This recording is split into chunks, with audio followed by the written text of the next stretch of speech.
Hello, इस lecture में हम देखने वाले हैं कि ऑस्किलेटेड डिस्कंटिन्यूटी क्या होती है और अगर मान लीजिए फंक्शन आपका किसी पॉइंट पर कंटीन्यूअस है तो किसी अननोन वैल्यू को फाइंड आउट करना। उसके बाद कुछ थ्योरम्स हैं बेस्ड ऑन द कंटिन्यूटी और डिस्कंटिन्यूटी, ठीक है ना। लेकिन उससे पहले मैं आपको रिकॉल कर देता हूं, पिछले वाले लेक्चर में हमने पढ़ा था कि डिस्कंटिन्यूटी हमारे पास दो टाइप की होती है। एक कौन सी डिस्कंटिन्यूटी होती है कि जो हमारे पास होती है रिमूवेबल। तो रिमूवेबल डिस्कंटिन्यूटी कौन सी थी, उसमें हमने देखा था कि जो कोई फंक्शन हमारे पास होता था उसकी ग्राफ में हमने नोटिस किया था कि LHL किसी पॉइंट पर LHL और RHL का वैल्यू तो कैसा होता है सेम, बस उस पॉइंट पर फंक्शन का वैल्यू कैसा होता है डिफरेंट होता है। तो अगर मान लीजिए इस फंक्शन के वैल्यू को मैं यहां पे ले आऊं, यानी कि मैं इसको चेंज कर दूं, तो इस गैप को मैं फिल कर सकता हूं। तो इसको हम बोलते हैं रिमूवेबल, यानी कि इसको रिमूव कर सकते हैं आप। फिर हमने सेकंड टाइप की पढ़ी थी नॉन रिमूवेबल डिस्कंटिन्यूटी। तो नॉन रिमूवेबल डिस्कंटिन्यूटी जो थी हमारे पास, उसमें हमने देखा था कि जो LHL और RHL के जो वैल्यूज होते हैं वो कैसे होते हैं, किसी पॉइंट पर डिफरेंट होते हैं। जैसे मैं सिग्नल फंक्शन का ग्राफ ले लूं तो जीरो के जस्ट राइट हैंड साइड में आप देखो तो फंक्शन का वैल्यू कितना आ रहा है, 1 आ रहा है, और जीरो के लेफ्ट हैंड साइड में फंक्शन का वैल्यू कितना आ रहा है, -1 आ रहा है। Is it clear? तो अगर आप यहां ध्यान से देखेंगे तो ये जो फंक्शन में क्या हम इसको गैप को फिल कर सकते हैं? नहीं कर सकते, क्योंकि फंक्शन का जो नेचर है वो चेंज हो जाएगा। तो इसको हम जंप डिस्कंटिन्यूटी बोल देते हैं। और ये जंप हमारे पास कैसा होता है, फाइनाइट जंप होता है। ये जंप कैसा होता है, फाइनाइट जंप होता है। लेकिन मान लीजिए मैं ग्राफ आपके सामने ले लूं किसका, fx = 1/x का, तो उस ग्राफ कैसा दिखता है आपको, ऐसा दिखता है ग्राफ। तो जीरो के just right hand side function का वैल्यू आप किधर देख रहे हैं, किधर अप्रोच करेगा, प्लस इंफिनिटी की तरफ, और माइनस में किधर अप्रोच करेगा, माइनस इंफिनिटी की तरफ। तो जो इंफिनिटी और माइनस इंफिनिटी वाला जो गैप है इसको हम फिल कर सकते हैं क्या? नहीं फिल कर सकते। तो इसको हम बोलते हैं इनफाइनाइट जंप। ये कैसा जंप है, इनफाइनाइट जंप इसने ले लिया है, ठीक है ना।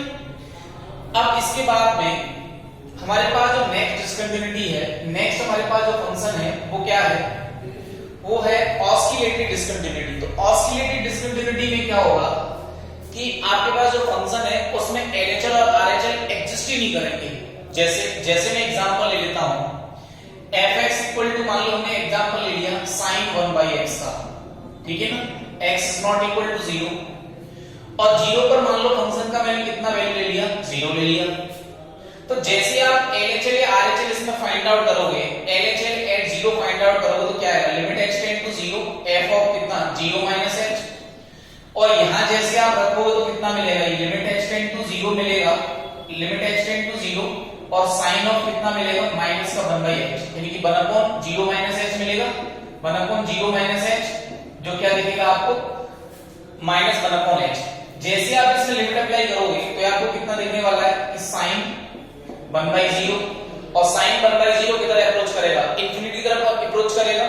और तो sin इंफिनिटी का वैल्यू क्या होगा हमको पता नहीं, हम जानते हैं कि जो sin है उसका ग्राफ ऐसा बनता है, ऐसा बनता है, यानी गारंटी से कोई ना कोई तो x ऐसा रहा होगा, कोई ऐसा रहा होगा, कोई ना कोई वैल्यू ऐसी होगी जिसका वैल्यू कितना आ जाए, सॉरी, कोई ना कोई तो पॉइंट ऐसा होगा जो वैल्यू आ जाए इसकी sin 1/0 की। sin 1/0 क्या है, sin इंफिनिटी। sin इंफिनिटी मतलब sin बहुत बड़ी वैल्यू पे काम कर रहा है, तो हमको ये पता नहीं है कि वैल्यू कितना आएगा, लेकिन इतना तय है कि ये 1 से ज्यादा नहीं आ सकता और -1 से कैसा नहीं आ सकता, कम नहीं आ सकता। तो मींस ये कि जो वैल्यू है जो अप्रोच करने वाली है, किधर अप्रोच करने वाली है, वैल्यू बिटवीन -1 एंड 1, -1 और 1 के बीच में कोई राशि आ सकती है। तो इसका क्या मतलब हुआ कि जो राशि है वो क्या कर रही है, ऑस्किलेट कर रही है।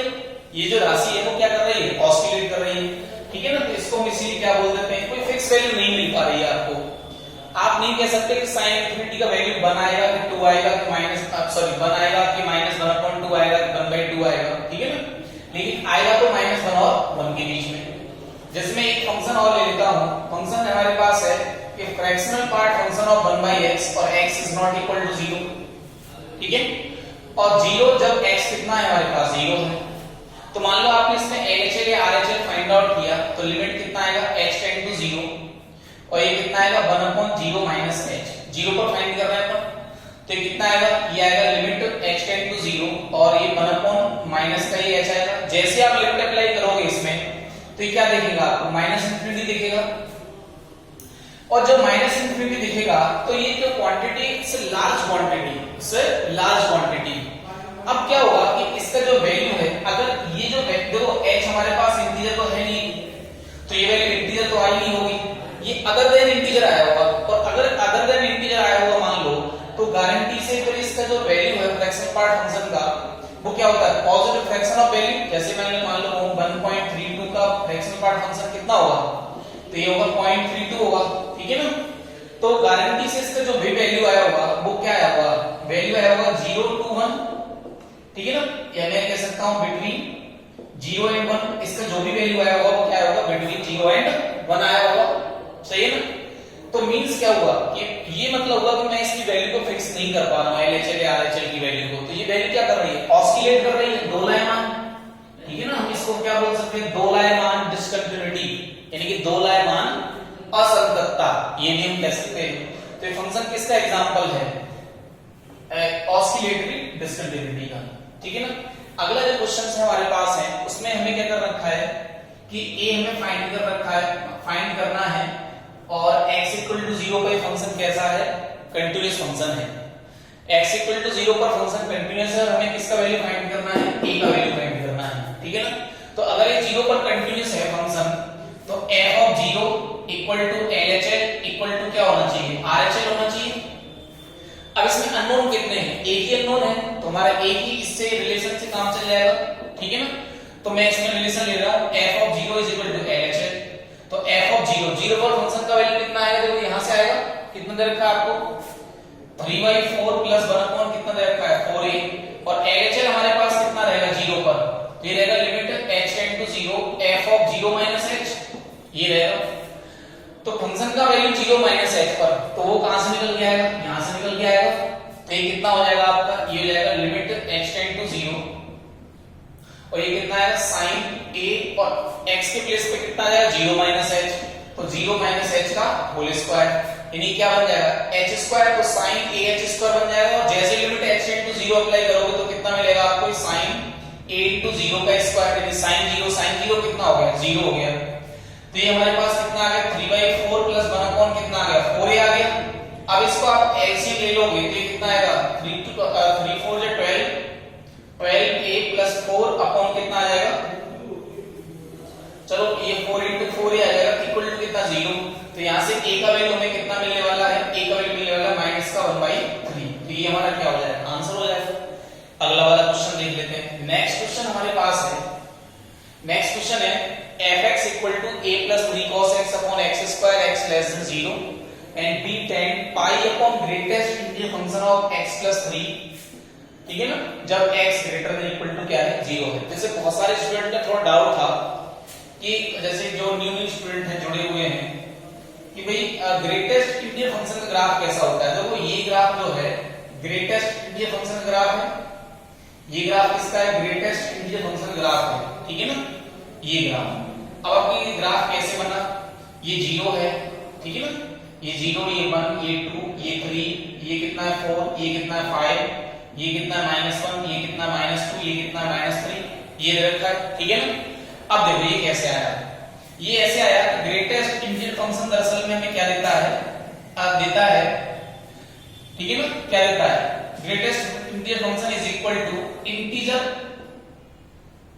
Integer less than equal to x, यानी कि ये दरअसल में क्या होता है, ये इंटीजर के इक्वल होता है जो या तो लेस होता है या इक्वल टू होता है किसके, x के। फॉर एग्जांपल जैसे मान लीजिए हमारे पास ग्रेटेस्ट इंटीजर फंक्शन ऑफ 3.4 की बात हो रही है, तो ये इंटीजर है क्या, नहीं है, तो इससे छोटा इंटीजर क्या आएगा 3 आएगा, क्या आएगा 3 आएगा। जैसे मान लो 0.1, तो इसका ये इंटीजर है क्या, नहीं है, तो इससे छोटा इंटीजर कौन सा होगा 0 होगा, तो इसका आंसर 0 आएगा, ठीक है ना। अब आप देखो तो 0 और 1 के बीच में आपने कोई वैल्यू लिया होगा, इस पर रखा होगा, तो वो इंटीजर तो है नहीं, तो वो कौन सा आएगा वैल्यू 0 आएगा। अब 1 से 2 के बीच में कोई सा वैल्यू लोगे तो वो आपको क्या देगा 1 देगा, और 2 से 3 के बीच में आप रखोगे तो क्या देगा आपको वो 2 देगा, ठीक है ना। और 2 के लिए कितना देगा 2 देगा, 3 के लिए कितना देगा 3 देगा, और 4 के लिए कितना देगा आपको ये 4 देगा, क्योंकि 3 2 4 1 ये सब क्या है इंटीजर वैल्यू लिए। अब जैसे यहां से देखो जैसे माइनस का 0.2 है, इंटीजर है? नहीं है। तो इससे छोटा इंटीजर कौन सा है? -1। तो इससे इसके बीच में वैल्यू क्या आ रहा है? -1 आ रहा है हर बार, और -1 के लिए भी क्या आ रहा है? -1 ही आ रहा है। ठीक है ना? अब -2 से -3 के बीच में से मान लो मैंने कोई वैल्यू ले ली, जैसे माइनस का 2.5, ये इंटीजर है? नहीं है। इससे छोटा इंटीजर क्या आएगा? -3। तो देखो इसके बीच में सब वैल्यू क्या आ रही है?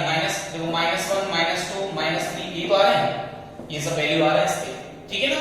तो ये क्या कहलाता है? Greatest integer function. अगर आप इसको ध्यान से देखोगे तो ये क्या है? इंटीजर पॉइंटों पर कैसा नहीं होता, इंटीजर पॉइंटों पर अगर आप देखोगे तो कैसा नहीं, कंटीन्यूअस नहीं। इस ग्राफ देखो, ये ब्रेक हो रहा है ना, ये कैसा ग्राफ है? ब्रेक हो रहा है ग्राफ। ठीक है ना? अच्छा, प्रांत की बात करें, यानी कि कौन से जो वैल्यू होती है फंक्शन डिफाइंड होता है, तो कुछ भी वैल्यू रख दो आप इसके अंदर, यानी कि डोमेन क्या हो जाएगा इसका, यानी प्रांत क्या हो जाएगा इसका? r हो जाएगा। और बात करें रेंज की, रेंज का होता है फंक्शन की वैल्यू हमें क्या मिल रही है। तो देखो फंक्शन की वैल्यू या तो आपको हर बार 0 मिल रही है, या आपको 1 मिल रहा है, या आपको 2 या 3 या 4 इस तरह से, या -1 -2 -3। तो हम देख पा रहे हैं इसकी जो वैल्यूज है वो क्या मिल रहा है? इंटीजर वैल्यू मिल रही है। तो जो इसका रेंज आएगा वो क्या आएगा? पूर्णांकों का सेट आएगा। ठीक है ना? ये रेंज आ जाएगा इसका। तो आप देख सकते हो कंटिन्यूटी इसकी। जैसे एक फंक्शन और है हमारा, काफी इंपॉर्टेंट फंक्शन है, और वो है फ्रैक्शनल पार्ट फंक्शन x। ठीक है ना? फ्रैक्शनल पार्ट फंक्शन x क्या होता है? वो ये है कि इक्वल टू क्या? पॉजिटिव फ्रैक्शनल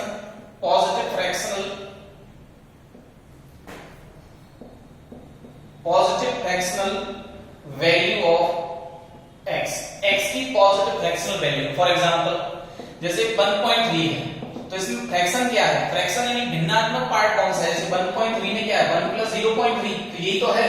तो इसका आंसर कितना आएगा? 0.3 आ जाएगा। जैसे मैं कहूं 2.99 का आंसर कितना आएगा? ये आएगा 0.99 आ जाएगा। ठीक है ना? ऐसे में कहूंगी 99.34 का आंसर कितना आएगा? तो 0.34 आएगा, क्योंकि फ्रैक्शनल पार्ट लेना है हमको, और वो भी कौन सा? Positive fractional part. इसका क्या मतलब वो समझो आप।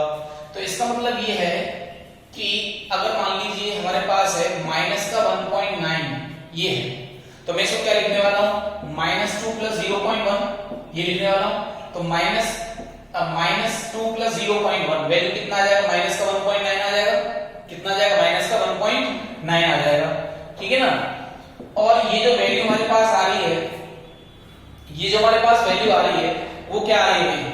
इसकी वैल्यू भी आ रही है, लेकिन इसका पॉजिटिव फ्रैक्शन पार्ट कितना आएगा? 0.1 आएगा। तो ये हमारा आंसर कितना होगा? 0.1 हो गया।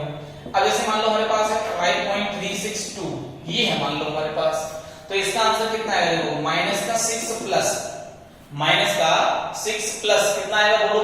ये आएगा आपका 600, सॉरी ये आएगा 0.63 एंड कितना 8 आ जाएगा, ये आ जाएगा 2838 ये आ जाएगा। ठीक है? तो इसका आंसर कितना आ जाएगा?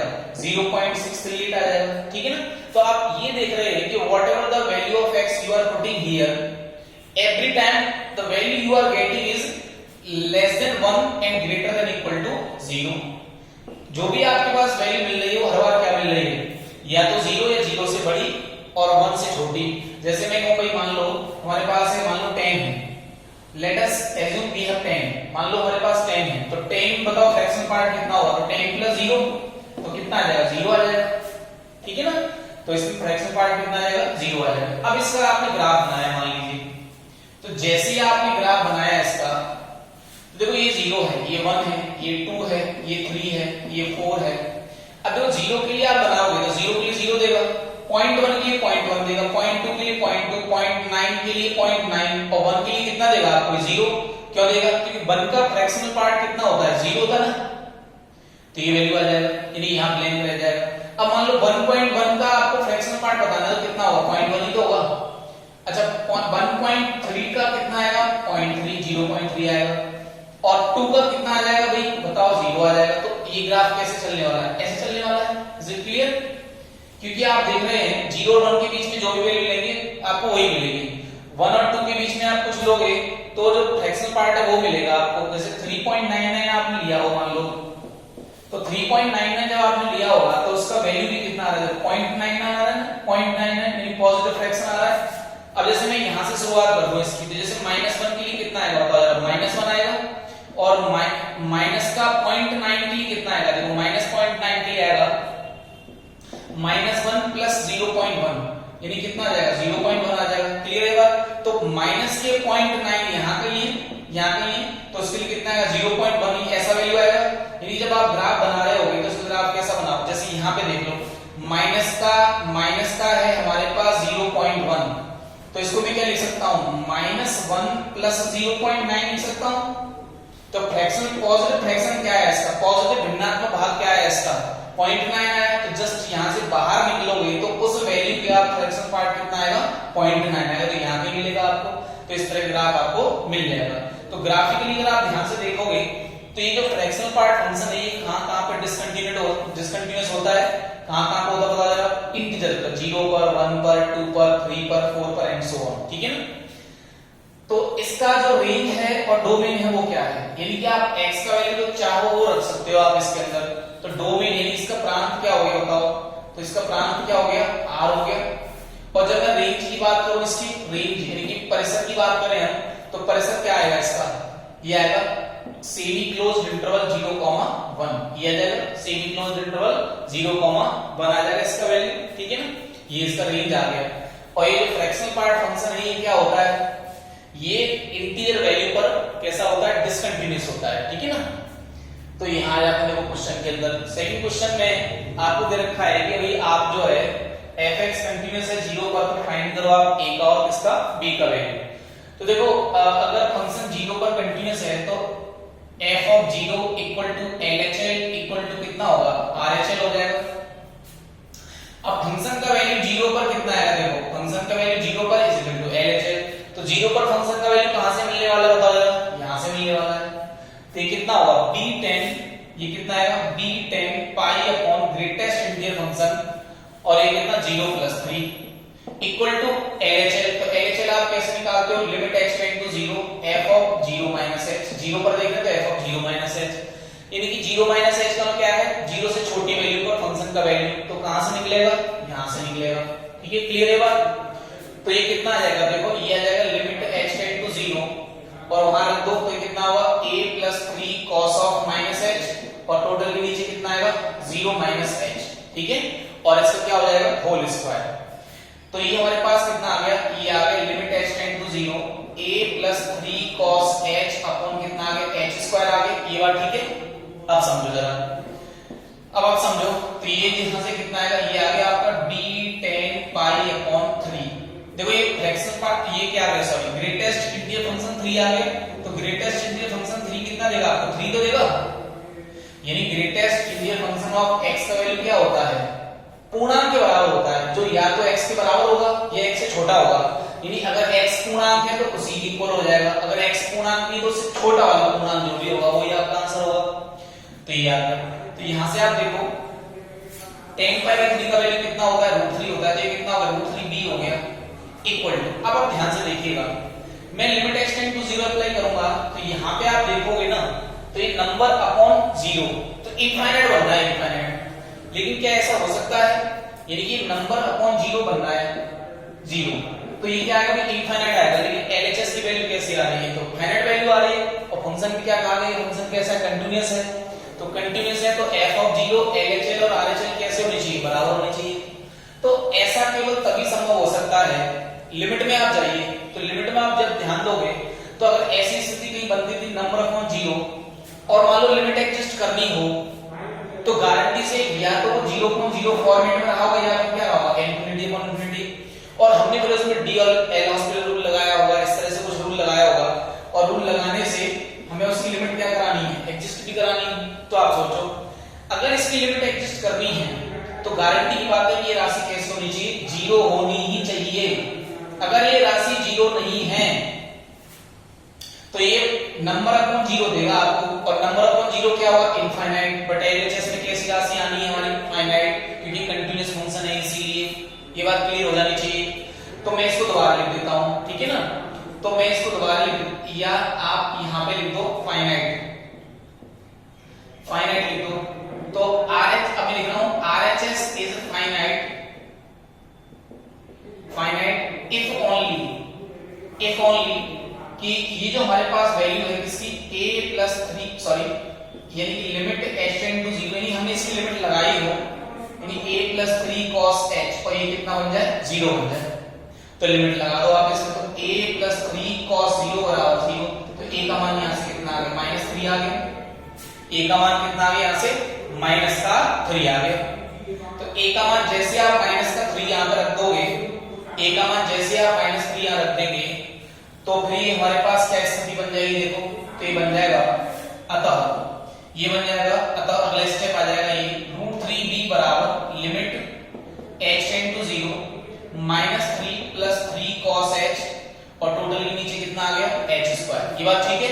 अब देखो यहां से ना आप कितना कॉमन ले लो, यहां से आप -3 कॉमन ले लो तो limit h tend to 0 -3 common लूंगा तो 1 - कितना आ गया cos h आ गया और बटे में कितना आ गया h² आ गया। 1 - cos h कितना होता है 2 sin स्क्वायर h बटे 2 होता है और बटे कितना h²। तो यहां से क्या बनेगा, देखो ये -3 चल रहा है तो यहां से देखो 4 का डिवाइड कर रहा हूं और 4 का यहां मल्टीप्लाई कर रहा हूं। क्यों? क्योंकि ये sin h/2 अपॉन h/2 का क्या बन जाएगा होल स्क्वायर और उसमें जैसे आप लिमिट अप्लाई करोगे तो क्या बना देगा 0 बना देगा। तो ये माइनस कितना आ गया 3/4 इनटू माइनस और ये 1 का क्या हो गया स्क्वायर, ये कितना आ गया -3/4। तो ये √3b इक्वल टू कितना आ गया -√3/4। अब इसका डिवाइड आप इसमें कर दो तो b का वैल्यू कितना आ गया -√3/4। ये आपको क्या हो जाएगा आंसर हो जाएगा। ठीक है, चलिए अगला क्वेश्चन देख लेते हैं। नेक्स्ट क्वेश्चन में भी आपको यही बातें पूछी गई है और क्या पूछा गया, देखो अगला पूछा गया हमसे कि find the jump of discontinuity. अच्छा, इसमें जंप और डिस्कंटिन्यूटी बताना है तो आप किसी भी डिस्कंटिन्यूटी का जंप कैसे निकालेंगे वो आप समझ लो। तो जंप दरअसल में होता क्या है दोबारा से देख लेते हैं। देखो ये जो हमारे पास फंक्शन कैसा है, ये डिस्कंटिन्यूअस फंक्शन है, ठीक है ना। ये फंक्शन कैसा है डिस्कंटिन्यूअस, सिग्नल फंक्शन है, ये डिस्कंटिन्यूअस फंक्शन है। अब इसमें जंप कितने का है वो देख लेते हैं। तो जंप का मतलब है LHL और RHL का अंतर, LHL और RHL का अंतर। देखो अंतर कितना है 1 और 1 तो 2 ही तो अंतर है, तो इसमें जंप कितना है 2 का जंप है इसके अंदर। तो मैं इसमें LHL निकाल लूं और इसमें मैं RHL निकाल लूं और उनका क्या निकाल लूंगा मैं अंतर, यानी ज्यादा में से मैं कम को क्या कर दूंगा माइनस। तो यही हमारा क्या हो जाएगा जंप ऑफ द डिस्कंटिन्यूटी आ जाएगा। तो मैं इसमें LHL फाइंड करता हूं। देखो तो LHL क्या आएगा और कहां पे पूछा जा रहा है, देखो π/2 पर, ठीक है ना। π/2 पे ही देखा जाएगा इसको जंप को। तो ये क्या आएगा लिमिट h टेंड टू 0 और f ऑफ कितना π/2 माइनस कितना h और RHL हमारा क्या आएगा, ये आएगा limit h tend to 0 f of कितना π/2 प्लस कितना आएगा h आएगा। ये बात ठीक है। अब देखो limit h tend to 0 function का वैल्यू π/2 माइनस h पर, तो π/2 माइनस h के लिए यहां से फंक्शन आपको मिलेगा। ठीक क्या मिल रहा है cos inverse fractional part function cot of π/2 minus कितना h, तो फ्रैक्शनल पार्ट फंक्शन। फिर RHL कितना है, देखो RHL है limit h tend to 0 function का वैल्यू यहां पे पता करो तो देखो यहां पे π/2 प्लस h का क्या π/2 से बड़ी वैल्यू वो यहां से मिलेगा। तो क्या आएगा पाई ग्रेटेस्ट के फंक्शन π/2 प्लस h और माइनस कितना सॉरी माइनस कितना 1, ये आपका ये मिल जाएगा, ठीक है ना। तो यहां से देखो cot π/2 माइनस h ये क्या देगा आपको tan h देगा, tan h और ये क्या हो गया cos इनवर्स और ये क्या है लिमिट h टेंड टू 0। अब आप जैसे इसमें लिमिट अप्लाई करोगे तो tan 0 देगा, tan 0 की अप्रोक्सीमेटली वैल्यू क्या आएगा इसका 0 आएगा। अच्छा उसका आपने फ्रैक्शनल पार्ट फंक्शन निकाला तो क्या देगा आपको 0 देगा। तो cos इनवर्स कितना 0, cos इनवर्स 0, cos इनवर्स 0 का वैल्यू कितना होता है पता लगा तो कितना होता है 1 होता है। तो LHL कितना आ गया हमारा 1 आ गया। अब RHL निकाल लेते हैं। देखो तो RHL है लिमिट h टेंड टू 0 पाई, तो देखो π/2 प्लस h 3.14 में आप डिवाइड कर दो कितने का 2 का, तो ये कितना आएगा 1.4 कुछ वैल्यू आएगी। अब उसमें आपने h जोड़ रखा है, h वेरी स्मॉल क्वांटिटी, तो भी ये 1 पॉइंट वैल्यू कुछ आएगी, ठीक है ना। जो वैल्यू आएगी वो 1 पॉइंट में कुछ आएगी। तो अंदर जो वैल्यू लिखी हुई है क्या लिखी हुई है 1 पॉइंट कुछ क्वांटिटी लिखी हुई है और उसका आपने ले लिया ग्रेटेस्ट इंटीजर फंक्शन, तो आपको वैल्यू कितना देने वाला है तो 1 देने वाला है, ये बात ठीक है। और माइनस कितना 1, देखो ये अंदर की राशि ये कितना है 1 पॉइंट कुछ राशि है, उसमें h आपने जोड़ रखा है। तो h is not so large, h is very small quantity, और जब h वेरी स्मॉल क्वांटिटी है तो आपने 1 पॉइंट कुछ में जब उसको h को जोड़ा होगा तो 2 को क्रॉस नहीं कर पाएगा, ये ध्यान रखिएगा। उसका ग्रेटेस्ट इंटीजर फंक्शन कितना आएगा 1 ही आएगा, तो ये बना गया। अब इसमें मैं मान लो लिमिट अप्लाई कर दूं तो लिमिट अप्लाई करने से हमें क्या मिलने वाला है, ये हमें मिलने वाला है कितना मिलेगा, ये हमें मिल जाएगा लिमिट सॉरी लिमिट लगा दो तो कितना मिल जाएगी पाई माइनस 1 मिल जाएगा। तो RHL हमको कितना मिल चुका है, RHL हमको कितना मिल चुका है पाई माइनस 1 मिल गया, ठीक है ना, ये मिल गया। तो देखो ये तो RHL है और ये क्या है LHL है, दिस इज LHL और ये क्या है हमारे पास, देखो ये मिस्टेक है, तो ये क्या हो जाएगा पाई बाई 2 हो जाएगा, ये कितना है पाई बाई 2, cos इनवर्स 0 का वैल्यू कितना आएगा पाई बाई 2 आएगा। तो देखो ये वैल्यू ज्यादा है ये वैल्यू कम है, तो अब इसमें से आप जंप देखोगे तो जंप कितना आएगा इसका, वो आएगा RHL और माइनस क्या LHL और इसका क्या मापांक क्यों ले रहा हूं मैं, क्योंकि मैं ध्यान नहीं दे रहा हूं LHL बड़ा है कि RHL बड़ा है। और पर अगर आपको ऐसा लग रहा है तो आप माइनस कर सकते हो, तो pi minus 1 minus pi by 2, तो हमारा कितना आंसर आ जाएगा पाई बाई 2 माइनस 1। तो व्हाट इज द जंप, तो कितना जंप है, यानी RHL और LHL में कितने का अंतर रहा होगा, तो वो कितना रहा होगा पाई बाई 2 माइनस 1 का अंतर रहा होगा। देखो अगले हमारे पास थ्योरम्स हैं और थ्योरम्स क्या है, ये काफी इंपॉर्टेंट है, जो क्वेश्चंस आगे करने वाले हैं इनके लिए हमें हेल्पफुल रहेंगी। पहला क्वेश्चन थ्योरम है थ्योरम ऑफ कंटिन्यूटी। तो क्या दे रखा है, देखो सम डिफरेंस प्रोडक्ट कोसेंट, ठीक है ना, यानी अगर मान लीजिए हमारे पास दो कंटीन्यूअस फंक्शन है, fx भी कंटीन्यूअस है और gx भी कंटीन्यूअस है, ठीक है ना, किसी पॉइंट पर या किसी इंटरवल में, ठीक है ना, तो मैं कह सकता हूं कि इनका जो योगफल है वो भी कैसा होगा कंटीन्यूअस होगा, आइदर ऑन द पॉइंट और इन द इंटरवल, और उनका जो अंतर है वो भी कैसा रहेगा कंटीन्यूअस रहेगा, और इनका जो प्रोडक्ट है वो भी कैसा रहेगा कंटीन्यूअस रहेगा। बट इनका जो कोसेंट है यानी कि fx अपॉन जो gx है वो भी कंटीन्यूअस रहेगा, बशर्ते जिस पॉइंट पे आप चेक कर रहे हो उस पॉइंट पे gx का वैल्यू क्या नहीं होना चाहिए 0, क्योंकि जिस पॉइंट पे आप चेक कर रहे हो उस पॉइंट पे जब आप फंक्शन का वैल्यू 0 पर निकालोगे, मतलब फंक्शन का वैल्यू उस पॉइंट पर निकालोगे, मान लो ये hx है और मान लो a पर आप चेक कर रहे हो इसको a पर, तो आप x बराबर a पर, तो ये आपने अगर मान लो आप h की कंटिन्यूटी चेक कर रहे हो, यानी इसकी कंटिन्यूटी चेक कर रहे हो कहां पर a पर, तो आप क्या करोगे फंक्शन का मान a पर LHL और क्या RHL।